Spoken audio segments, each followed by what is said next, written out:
Chapter 6. The Human Body. There are many secrets or forgotten knowledge that surrounds the human body. We have a lot of DNA that is dormant, our brains are less than 20% active, there are organs within us that, as far as science knows, do nothing, and we all experience things beyond our understanding on a regular basis. So, where's the explanation for all of this?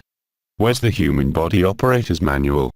Wouldn't you think that we would have gained the knowledge of how to work our bodies to its fullest as we got older, just like learning to walk or learning to speak? Sure, but wasn't there someone who taught you how to do these things? If no one was there to teach you, do you think that you would have explored your body on your own and figured it out? Someone had to teach you how to speak, walk, run, play sports, write, read, build things, etc. Right. What if there was no one was there to teach you? What if you had been born and then left somewhere in the world alone as a newborn, without human contact or interactivity throughout your whole life? You would observe your surroundings and gain knowledge as you went along your path of life, just like in your normal life. However, there would be nobody to show you what to do or not to do. You would probably be much slower to gain what we observe as normal human activity by you adventuring through life on your own. However, would you pick up other attributes that the normal man does not have capabilities of? Would you be more in tune to what your body is capable of from not having limitations put on you by your teacher/teachers? We've already explored the world of quantum physics that shows that our atomic particles react differently depending on the observer's understanding/belief, so would teaching a child that they're incapable of doing something actually prevent them from being able to do that something? The answer is yes. Perhaps maybe it wouldn't be so black and white, but it would definitely have an enormous impact on what this child is capable of doing. If you didn't believe you could do something, how much effort/energy to do the task would actually be put forth? The child's mind processes would throw a wrench into their efforts and prevent them from completing the task, most likely. With this logic in mind, let's reverse the thought. If you told a child that he or she is capable of anything and everything, regardless of how ridiculous it may sound to your logical mind, then their minds would be more acceptable of being able to do anything and everything, making the success rate of the task much higher. What if we took it a bit further in both circumstances? Let's use not just one child's mental capacities in our metaphor, but multiple generations. Let's create mental picture of two families. Family A and Family B. Both families are having babies at the same time. Family A teaches the child that we aren't capable of doing anything but walking, eating, making money, and socializing. Family B teaches their child that anything is possible, and their actions are only limited to their imagination. While this probably wouldn't make a noticeable difference in the world of these children, their beliefs would be carried on throughout their lives and would, in fact, change the way they view the world as a whole, affecting every decision they would/wouldn't make. Suppose now, that both of these children have children of their own, passing on the beliefs that they were brought up on. What do you think will be the effect?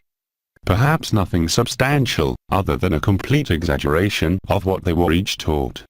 Family and new offspring would be brought up closing off all existence of anything that they couldn't see in the world around them, limited to only what was passed on from the previous generation of family, perhaps losing information about the capabilities of themselves in the process, but gaining wisdom of the previous generation's experiences from the world through their lives.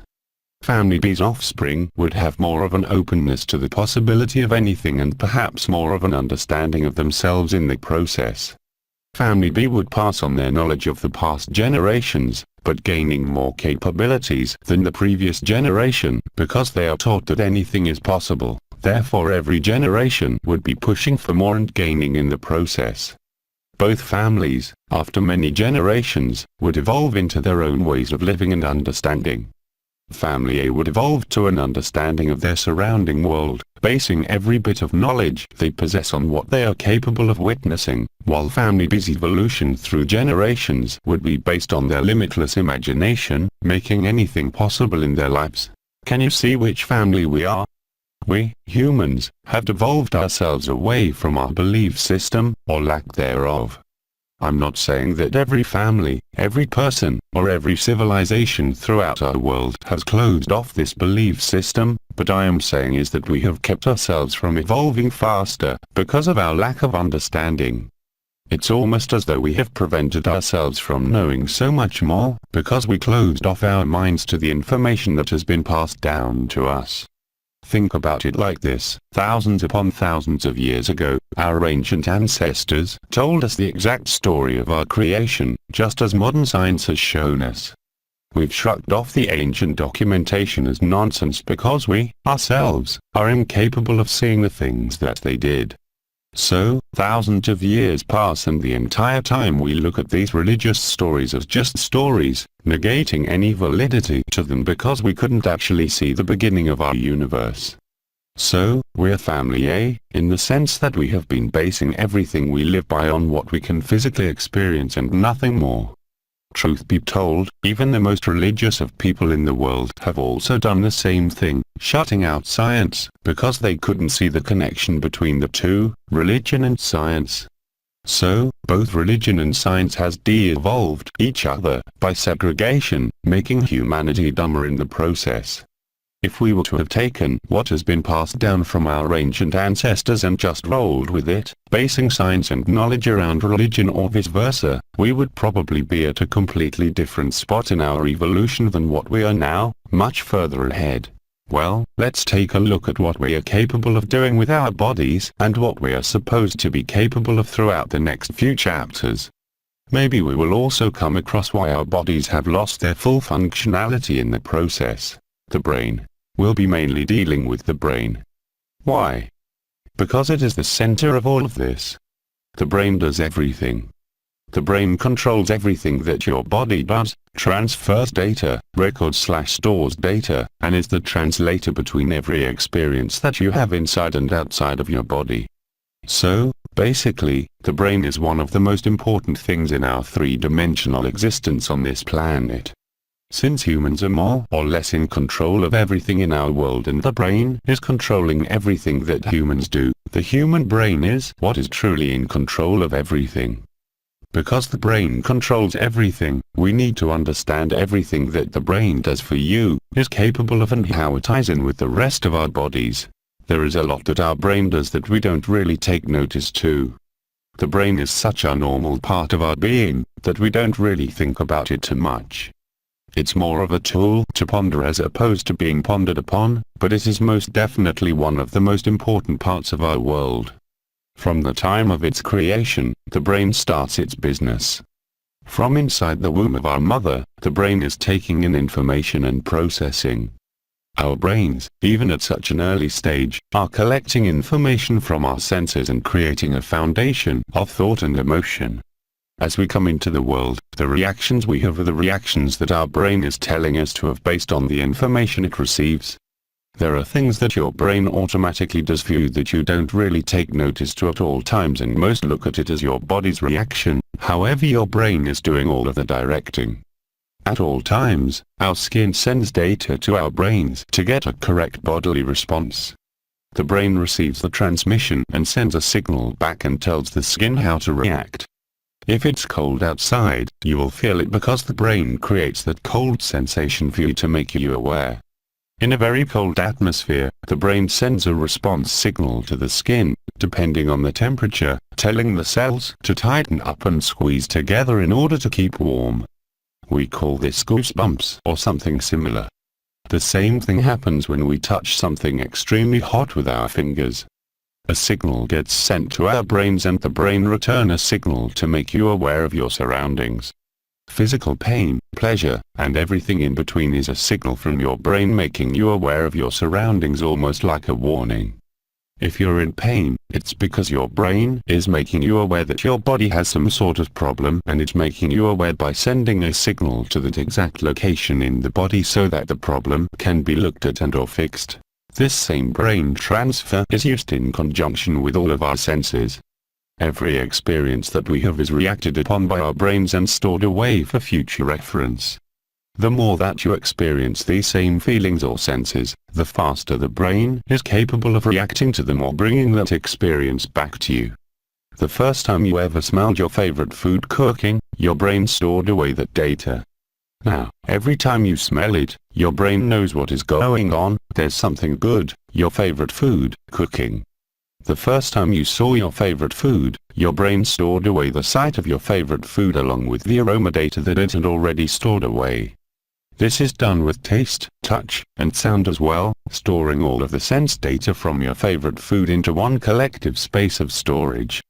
If you were to set this writing aside for a moment, close your eyes, and imagine your favorite food sitting on a plate in front of you and a piece in your mouth, your brain would refer back to the stored data on that food and you would experience it, without it actually being in your presence. Try it now. Your brain can retransfer that information to all of your senses within your body without the subject, your favorite food, actually being there. Pretty wild, right? But, what if you not only try to re-experience the food, but also a memory affiliated with that food? What if you were to refer your mind back to an actual moment in your life when you experienced this food? There's a whole new experience with you now. An atmospheric presence is now bringing itself to your senses. It's a feeling that can't really be explained by your senses alone. If you were to remember your childhood home, you may be able to remember the smell, taste, sights, sounds, and feelings, but there's another sense that is stored away as well that you can't quite portray to someone else. What is this memory? This isn't something that you can describe other than an atmosphere around you at the time. Why is this? What is this experience and/or sense that we cannot explain? Where does it come from? This feeling can be felt through the presence of certain people as well. You remember what it's like to be around certain people from your past too, beyond the normal 5 senses that we are aware of. There's an energy that surrounds people, places, things, and even time. You can remember someone's presence around you in many different ways through different times as well. You can segregate memories of these feelings or energies from different times in your life as well. The atmospheric memory of your parents loving you and praising you is a completely different atmospheric memory of your parents scolding or disciplining you. You may have already figured this all out by now. Your brain not only remembers 5 senses, but it remembers every vibration in the air from a time period. As we've explored already, everything is vibration and light. If sound and/or light hits an object, these vibrations get dispersed into the air around us and our bodies take it in as memory. Data transfers from everything around us to everything around us, constantly, creating an atmosphere that our brains store away for later. It's pretty obvious through our explanation of quantum physics that it isn't just the brain that is affected by these vibrations. Our bodies are affected as well. Our brains translate all vibration energy from everything via our senses, creates/stores data in the form of memories from every vibration around us through our 7 senses, touch, taste, smell, sound, sight, emotion, and vibration, which is an accumulation of all, and is able to apply these memories where applicable. Not only can we get atmospheric memory based on these senses, but we also apply the atmosphere around us and the memories affiliated with it to emotions. Have you ever heard a song that takes you back to another time in your life or atmosphere? When this happens, not only do we remember the moments surrounding the time we heard the song, but we also incorporate a feeling of emotion that surrounds it. A song of love may remind one person of a really great moment in their lives and they want to listen to it more and more to relive that moment, where the same song may remind someone else of a horrible time in their lives and those emotions come roaring back in a negative way, perhaps making them want to turn it off immediately.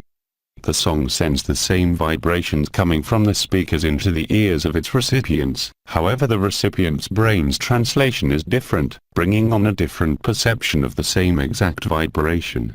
It's the way our brain actually translates the information that makes everything we are. If we all had the same exact experiences throughout our lives, we would store every vibration that we come in contact with in the same way.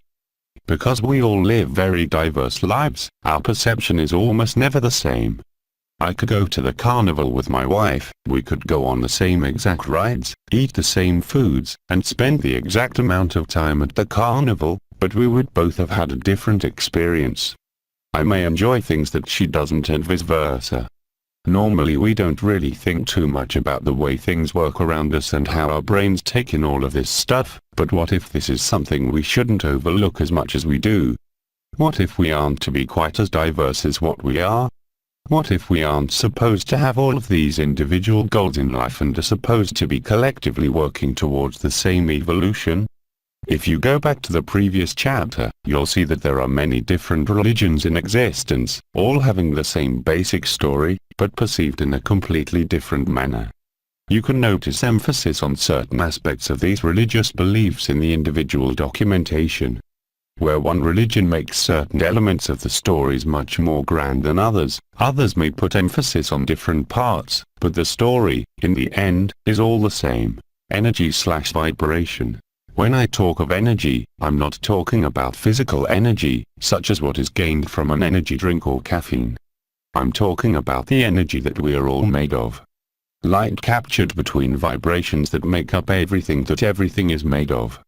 I can't tell you how many times I've tried to explain this to people and they cut me off mid-explanation telling me about how their energy can be felt or how it disrupts a room from how caffeinated they are.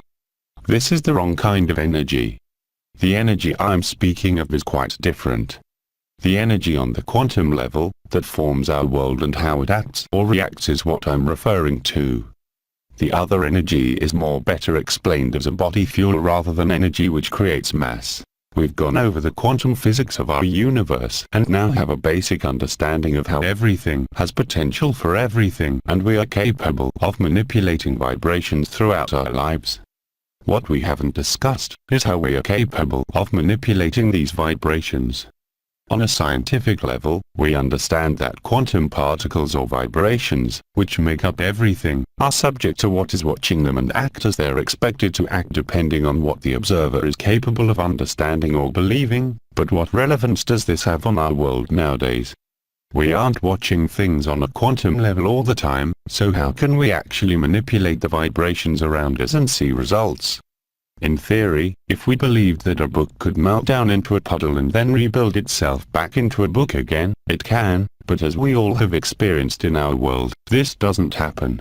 So, why don't we see things like this happen all the time?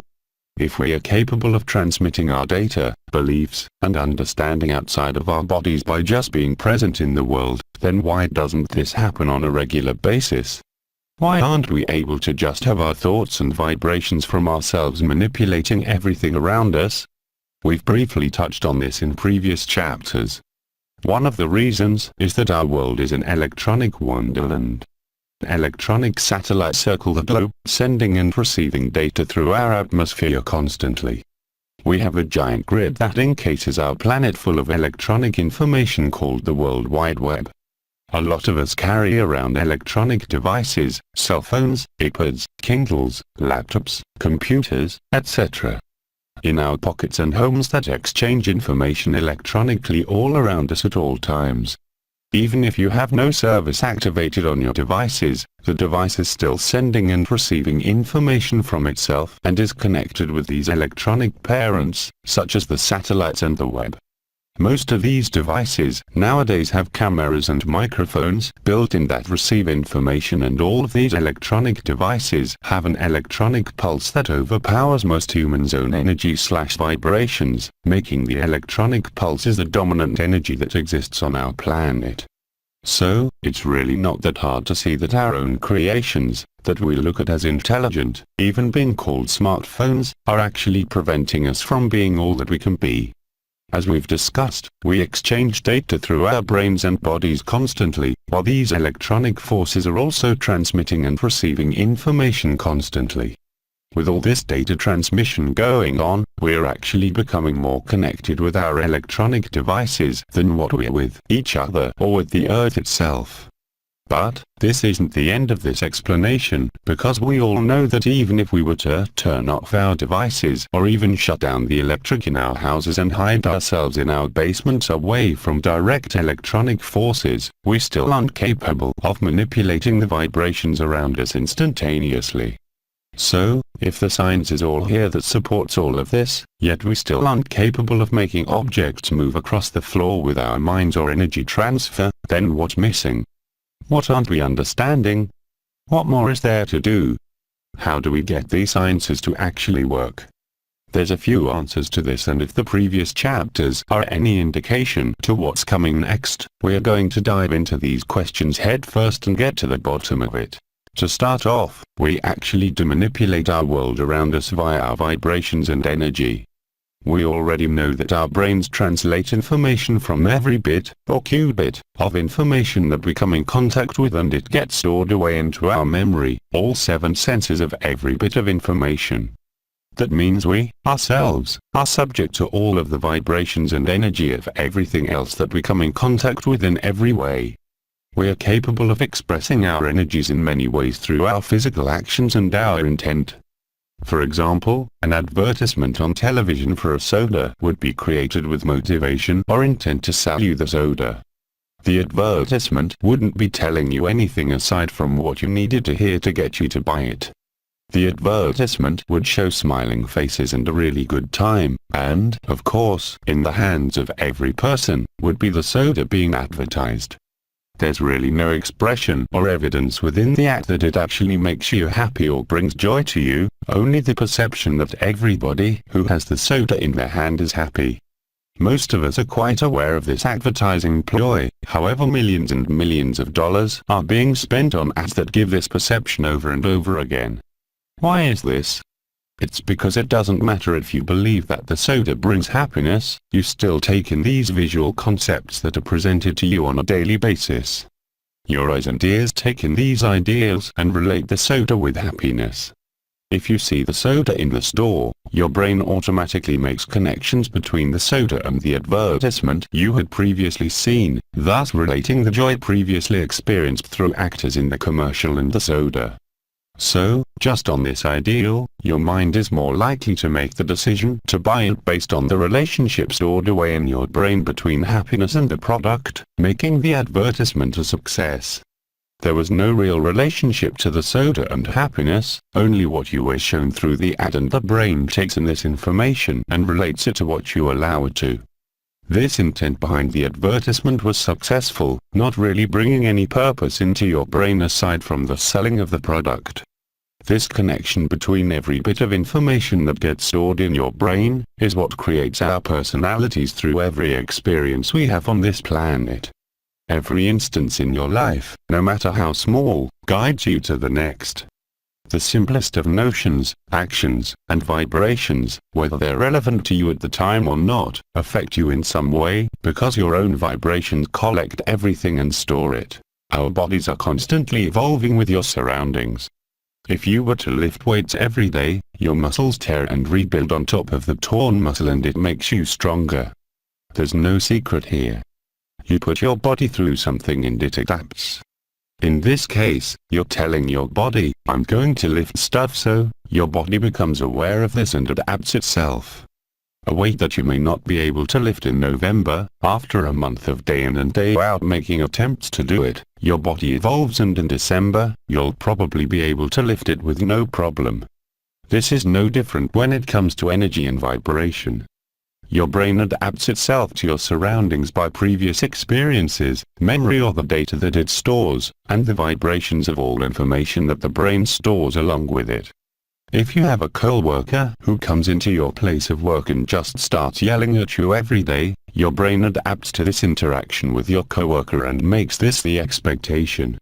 If this same coworker, after consistent anger and yelling for a long time, comes into your place of work one day in an absolutely good mood and being very pleasant, your brain will not be accepting of this right away and will always be expecting the yelling and anger to present itself. It's not you or your brain's fault for this data translation, this is just what it has been programmed and adapted to do. Through all of the data collection throughout your life, your brain and body make expectations from this data, creating what we normally call our personality. If a person has a life of nothing but horrible experiences, the data collected through all of these experiences creates an expectation of more horrible experiences, therefore creating a negative personality that expects more experiences like this. A depressed person, if that helps the visual mind. These energies and transfers of information don't just dwell in the practical world we live in, above the quantum level, being able to be witnessed and experienced by our senses. They are also very relevant in the world of ourselves. Our emotions, which are based around the data experiences we collect, affect our physical cells in our bodies as well. Distress of the mind creates stress within the body too. A very depressed person is more likely to experience physical health problems, because of the mental state and collection of data that is negatively received. This has been experimented with over and over, and the results are almost always the same. We transfer this energy back and forth on a quantum level from person to person with every interaction we have. Your anger towards someone else creates chaos within their cells, while your love and compassion resonates with their cells, creating a harmony between you and them. A really good example of this comes from a movie called What the Bleep Do We Know? There was an experiment explained in the movie where they'd taken 2 containers of water from the same water source. One was blessed by a holy man with love and the other had been sent energies of negativity/hatred. In this experiment, both containers were frozen and then the crystals of each were analyzed under a microscope. The water crystals that were blessed with love came out looking beautiful, looking like snowflakes, while the other water crystals that were sent energies of hatred looked to be more like polluted water. The part that really drove the point home was, we are made up of mostly water. So these energies affect us on a cellular level that most of us aren't aware of. By you being around negative people/energies, you are literally polluting yourself. So, basically, every interaction we have with one another creates a wave of this energy that gets carried by anyone around the energy. That energy, being a piece of oneself, gets carried with the individuals experiencing your interaction. Whatever cell reactions that were collected from the larger energy in the transmission between the two, will get carried on throughout their lives. Another way to look at it is the stronger of the vibrations get carried on past your interaction like a virus, good, bad, or otherwise. People can make people feel good or people can make people feel bad. Not just through our normal 5 senses, but on a molecular level, below what we can see with the naked eye down to a vibration level, where our extra 2 senses exist, currently. If you were to scream in anger in your car and then get out and someone else would get in after you, they may get a sense of the anger that was previously there, but they don't know why. Beyond that understanding, the vibrations still resonating within the vehicle from the angry yelling would affect the vibrations in the cells of the person who got in afterwards. Just because the angry person stopped yelling and got out does not mean that the anger and the vibrations from the emotion and sound get out too. We constantly walk through other people's emotions and vibration, whether you want to or not. Now we can see better how everything that we do and every interaction that we have with anything and everything else can affect the world directly around us on a local level, which in turn affects the world as a whole. Your emotions and vibration carry on beyond yourself and directly affect the world. Was there an explanation of this from our past? Yes. Where's the explanation of this energy throughout the world? Absolutely everywhere.